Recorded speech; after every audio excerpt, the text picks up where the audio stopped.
देखिए बेटा, इस क्वेश्चन में क्या कह रहा है, इस क्वेश्चन में आपसे कह रहा है कि in a triangle A B C angle C is equal to 90 degree and tan A is equal to 1/√3, find the value of this.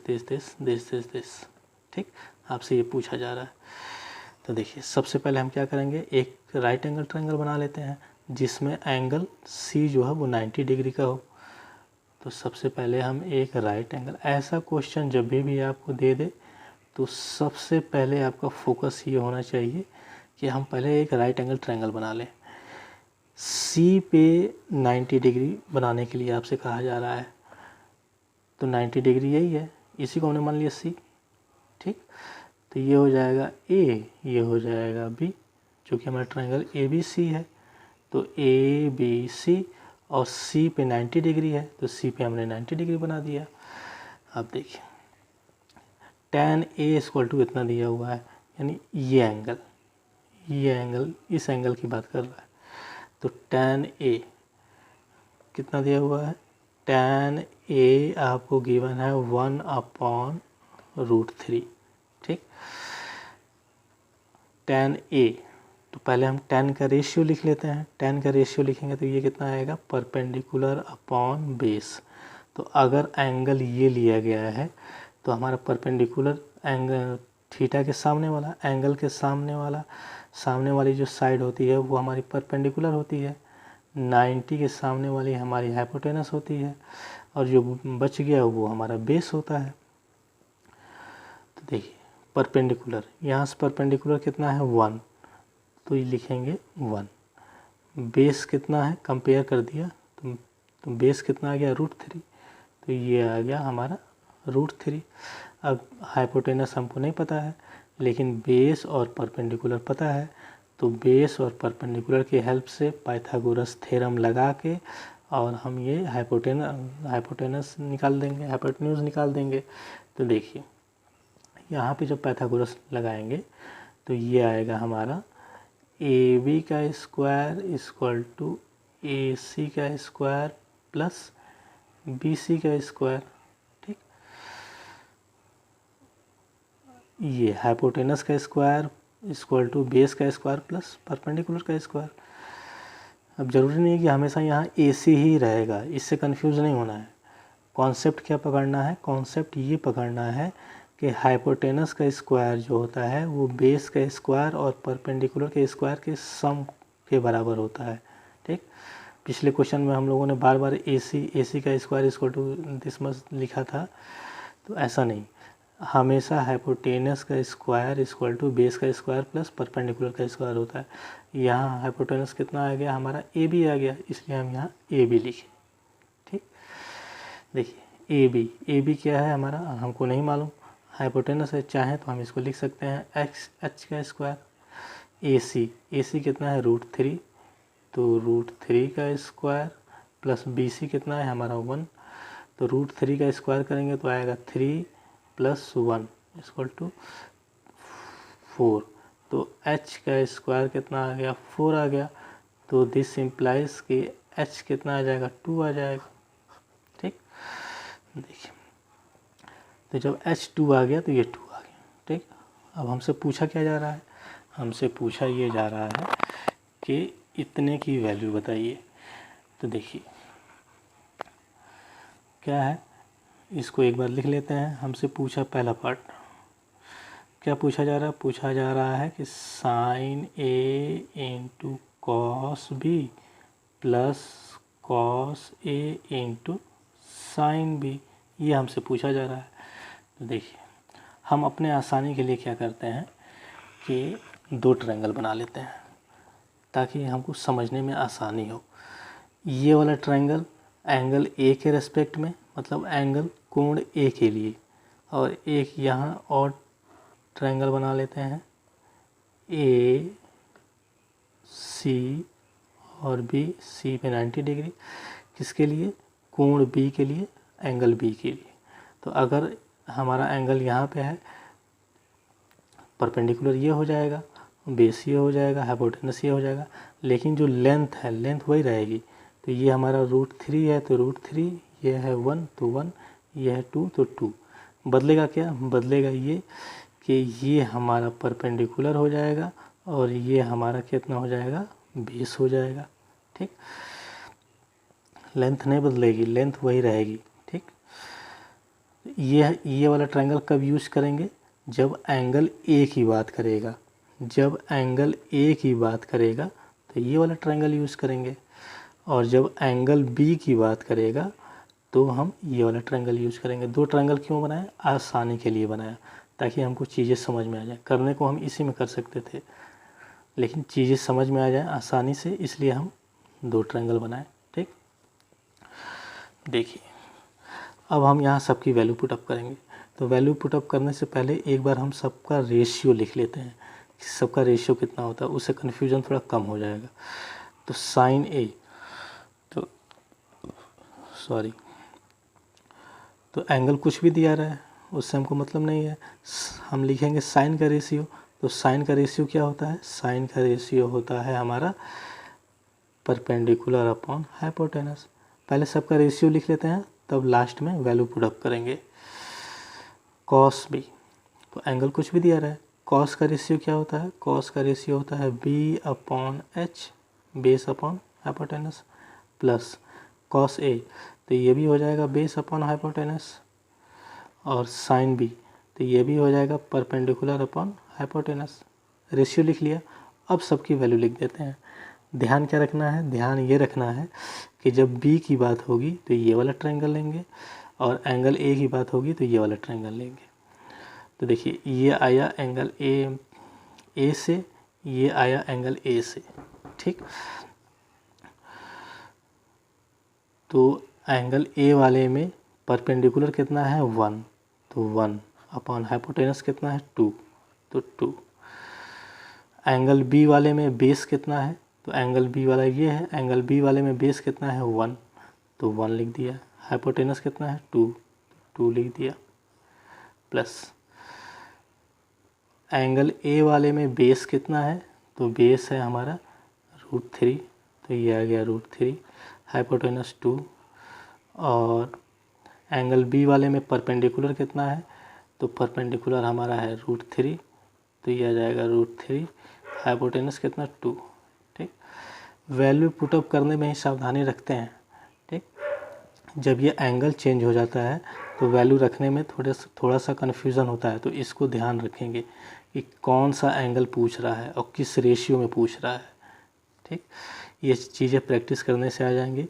इनको सॉल्व करते हैं, तो इनको सॉल्व करेंगे तो ये आएगा 1/4 प्लस √3 इंटू √3, ये कितना आ जाएगा 3, और 2 इंटू 2 4। ठीक, आई होप ये आपको आता होगा। इसकी अलग से वीडियो मैं बना दूंगा जब हम लोग शॉर्ट्स पढ़ेंगे तब। इसको सॉल्व किया तो ये कितना आ गया 4/4, 4/4 इक्वल टू 1। ठीक, तो यानी कि इस फर्स्ट का पहले में जो हमसे पूछा जा रहा है उसकी वैल्यू कितनी आ गई, उसकी वैल्यू हमारी आ गई 1, ये हमारा आंसर आ गया। ठीक, दूसरा पार्ट देख लेते हैं। दूसरा पार्ट हमसे क्या पूछा जा रहा है, दूसरा पार्ट हमसे पूछा जा रहा है cos A cos B minus sign A sine B, ये हमसे पूछा जा रहा है। तो पहले हम रेशियो लिख लेते हैं। रेशियो अगर हम लिखें तो ये आएगा b/h, फिर b/h base upon hypotenuse, minus ये आ जाएगा p/h, और ये भी आ जाएगा p/h। सबकी वैल्यू पुटअप कर देंगे, लेकिन ध्यान क्या रखेंगे, ध्यान इस एंगल का रखेंगे कि ये एंगल ए के रेस्पेक्ट में पूछ रहा है, ये एंगल बी के रेस्पेक्ट में पूछ रहा है। तो ए वाला हमारा कौन सा है, ये, तो इसमें बेस कितना है, बेस है √3, तो ये √3 हाइपोटेनस 2 चेंज होगा नहीं। और फिर ये बी वाला कौन सा है, ये, तो इसमें बेस क्या है 1, तो 1/2 माइनस ए वाला ट्रायंगल कौन सा है, ये, इसमें परपेंडिकुलर कौन सा है, परपेंडिकुलर 1 है, तो 1/2, और बी वाले में परपेंडिकुलर कितना है √3/2। ठीक, इसको सॉल्व किया। इसको जब सॉल्व किया बेटा, देखिए इसको जब सॉल्व किया, इधर देख लेते हैं। तो इसको जब सॉल्व किया तो ये कितना आया √3/4 और माइनस √3/4। तो इसको जब सॉल्व करेंगे √3/4 √3 माइनस √3/4 तो ये 0 आ गया। तो इसका आंसर कितना आया 0। ठीक, तो फर्स्ट पार्ट का आंसर आया 1 और सेकंड पार्ट का आंसर आया कितना हमारा 0। ठीक, इसको एक और तरीके से हम कर सकते हैं। देखिए यहाँ मैं बता देता हूँ। जब थोड़ी सी ट्रिग्नोमेट्री आप लोग पढ़ लेंगे, फार्मूला वगैरह पढ़ लेंगे, इस चैप्टर के बाद हम लोग फार्मूला कवर करेंगे। तो देखिए, तो अगर ध्यान से देखेंगे तो ये क्या लिखा हुआ है, हमारा आंसर आ गया। आंसर हमारा एक आ गया 1 और एक पहले पार्ट का आ गया 1, दूसरे पार्ट का आ गया हमारा 0। लेकिन इसी क्वेश्चन को हम दूसरे ढंग से कैसे कर सकते हैं, जब हम लोग और ट्रिग्नोमेट्री पढ़ लेंगे, फार्मूला वगैरह हमको पता चल जाएगा, तो ध्यान से देखेंगे। तो ध्यान से देखने पे हमको ये पता चलेगा कि ये किसी चीज़ का एक फार्मूला है। ठीक, ये जो पूरा एक्सप्रेशन दिया हुआ है ये एक फार्मूला है। ठीक, तो हम आपको सेकंड मेथड बता रहे हैं। सेकंड मेथड कि इसी क्वेश्चन को करने का सेकंड मेथड क्या होगा, एग्ज़ाम में अगर ये आ जाए तो मोस्ट प्रोबेबली ऐसे नहीं करेंगे। ऐसे इसलिए नहीं करेंगे क्योंकि जब हम एग्ज़ाम में बैठेंगे तो हमें सारा फार्मूला उस समय पता होगा।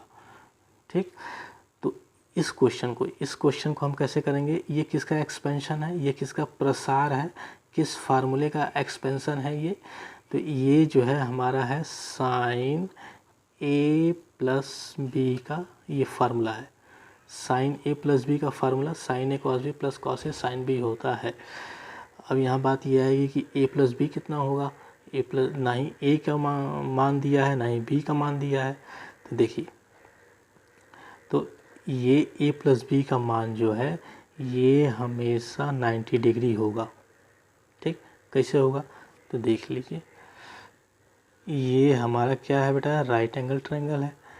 ये हमारा A था, ये हमारा B था, ये हमारा C था, इस पे 90 बन रहा था। तो किसी भी ट्रायंगल में, किसी भी त्रिभुज में तीनों कोण का योग जो होता है वो 180 होता है। ठीक, तो ये बात जो है हमारी समकोण त्रिभुज में भी लगेगी, हमारी राइट एंगल ट्रायंगल में भी ये बात होगी कि तीनों एंगल का सम जो है वो 180 होना चाहिए। तो एक एंगल तो हमारा खुद 90 डिग्री है, एक एंगल जो है हमारा तो खुद 90 डिग्री है। तो जो शेष दो कोण बच गए, जो शेष दो एंगल बच गए, उनका सम कितना होना चाहिए, उनका सम जो है वो 90 डिग्री होना चाहिए। आ रही बात समझ में, किसी भी ट्रायंगल में तीनों एंगल का सम 180 होता है। तो राइट एंगल ट्रायंगल में एक एंगल तो खुद ही 90 डिग्री का हो गया, तो जो दो एंगल बच गए तो इसकी पूरी गारंटी है कि उन दोनों एंगल का सम 90 डिग्री होगा। ठीक, यानी कि angle A plus angle B ये कितना होगा, ये 90 डिग्री होगा। वही चीज़ यहाँ पे है, A प्लस B ये एंगल है। ठीक, आर्गूमेंट में एंगल ही होता है।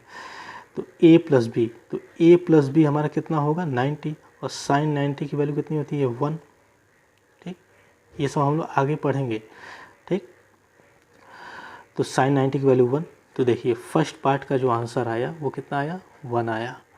तो अगर हम चाहें तो ऐसे भी कर सकते हैं, हम चाहें तो ऐसे भी कर सकते हैं। ठीक, लेकिन एग्ज़ाम में अगर यही क्वेश्चन आ जाए तो मोस्ट प्रोबेबली हम ऐसे ही करेंगे। क्यों, क्योंकि उस समय हमको सारे फॉर्मूले पता होंगे। ठीक, और ये कम समय लेगा, कम टाइम में हम लोग करके आगे निकल जाएंगे। इसी तरह इनको देख लीजिए, ये भी एक फार्मूला है। ठीक, देखिए ये कौन से फार्मूले हैं, तो ये cos A cos B minus sign A sine B. ठीक, तो आगे आप लोग पढ़ेंगे कि ये किसका फार्मूला होता है, तो ये फार्मूला होता है कॉस ए प्लस बी का फार्मूला होता है। ठीक, अभी हमने बताया कि ए प्लस बी कैसे 90 हुआ, तो यहाँ पे हम लोग क्या लिख देंगे कॉस 90। ठीक, और कॉस 90 की वैल्यू कितनी होती है 0। तो सेकंड पार्ट का आंसर देखिए कितना आया है 0। सेकंड पार्ट का आंसर कितना आया 0। सेकंड पार्ट हमने यहाँ सॉल्व किया, इसका आंसर कितना है 0। और ऐसे अगर हम लोग फार्मूले से करते हैं तो इसका भी आंसर कितना आ रहा है 0। ठीक, तो दोनों तरह से कर सकते हैं, ऐसे भी कर सकते हैं और ऐसे फार्मूले के हेल्प से भी कर सकते हैं। एग्ज़ाम में आ जाए तो एग्ज़ाम में कैसे करेंगे, एग्ज़ाम में अगर आ जाए तो ऐसे करेंगे।